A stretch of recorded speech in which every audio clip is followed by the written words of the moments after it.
We are with Ken Zanzalari from Prince Nutrition here at World Dairy Expo. How's Expo treating you, Ken? Great. Just got here recently, but I look forward to this trip every year. Yeah, today was FFA Day, so you saw a lot of the kids come by, our future farmers, right? Correct. Yep. And that's one of the things I think, the population, people within the United States don't have a great awareness of agriculture. So it's important to see young people out there getting back in the industry and really help promote, all the good things that we do. Yeah, there's a lot to learn in the dairy industry, a lot of different facets. And we're going to talk right now about subclinical hypocalcemia. Now, for dairy producers who are familiar with milk fever, but transition cows can also be at risk from subclinical hypocalcemia. So could you explain this term? Sure. Yeah, and most people would be familiar with milk fever, and it's been a kind of a catch-all phrase. But there is some points of differentiation. Most people, when you say transition cow, think of a cow that's just prior to calving and a cow immediately post-calving. And it's generally defined as the 2 weeks prior to calving and the 2 weeks post-calving. And what we've learned through some new research, as a matter of fact, is that we believe that at one point it was really a day of calving event.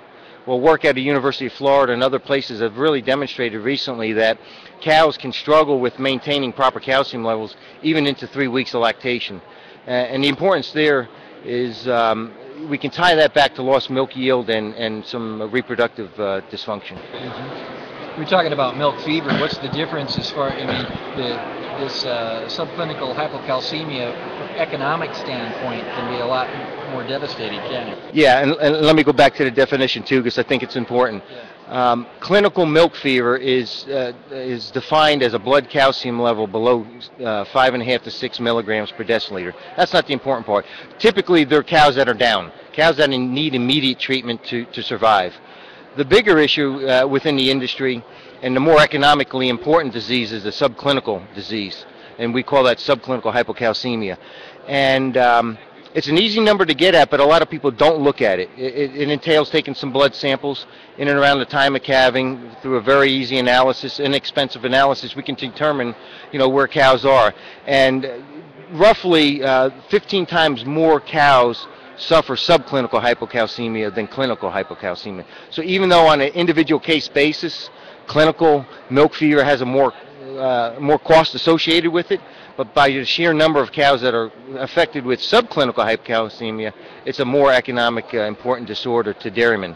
And so it can be often unnoticed because the cow's not down, she may not be aggressive at the bunk, so unless you really pay particular attention to close postpartum dairy cows, early lactation cows, it may go unnoticed. And that's from an economic standpoint. What about a health and productivity standpoint for both of them? Yeah, we know, again, just going back to some really good research that's been conducted over the years, we know cows that are clinical will lose upwards of 7 to 10% of their milk yield. So, a herd that's, has a rolling herd average of 25,000 pounds of milk, you take 10% off the top of that, you've lost 2,500 pounds of milk that you would have been able to sell, if that cow didn't experience clinical milk fever. It's not quite as much with the subclinical cow, but the economics, because again, getting back to the sheer number of cows that are diagnosed with subclinical hypocalcemia, the economics are 4 to 1. So the bottom line for maintaining proper blood calcium levels, what's your take on that? Yeah, the bottom line, the good thing is it's something easy to control with just a little bit of management. Typically, and there's several ways we can do it, but the most practical way that's been looked at in research is by acidifying the diet of a prepartum dairy cow. And where we take, and there's commercially available products, there's individual straight salts where we feed them typically 3 weeks prior to calving, and by altering their acid-base physiology, we're enabled to get more calcium into their blood. And because of that, cows don't go down with either subclinical or clinical milk fever. And again, the economics justify the use of a program like that. It may cost a producer $20, but when you look at 7 to 10% just lost milk yield, there alone it's well over a 2.5 to 3 return. So the science is sound, the economics are sound, and it's something that can be easily measured. And Prince Agri Products can help with that. Yeah, one of the things that we've done recently to help document, because of interest is, this whole subclinical issue, there's some debate around it. And the debate really revolves around at what blood calcium level do cows start to succumb to some lost milk production, whether they become more susceptible to metritis and DAs and things like that.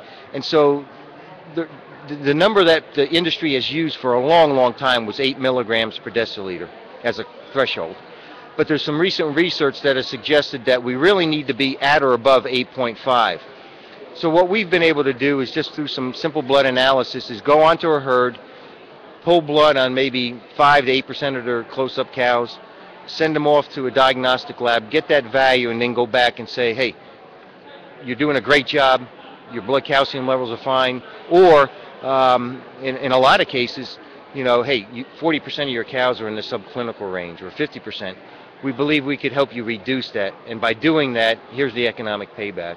So it's been a great program for us, but more importantly, it's been a great program for the dairymen because, we're able to demonstrate to them the full benefit, and the results have been pretty phenomenal. Yeah, sounds like it. Where can somebody go for more information?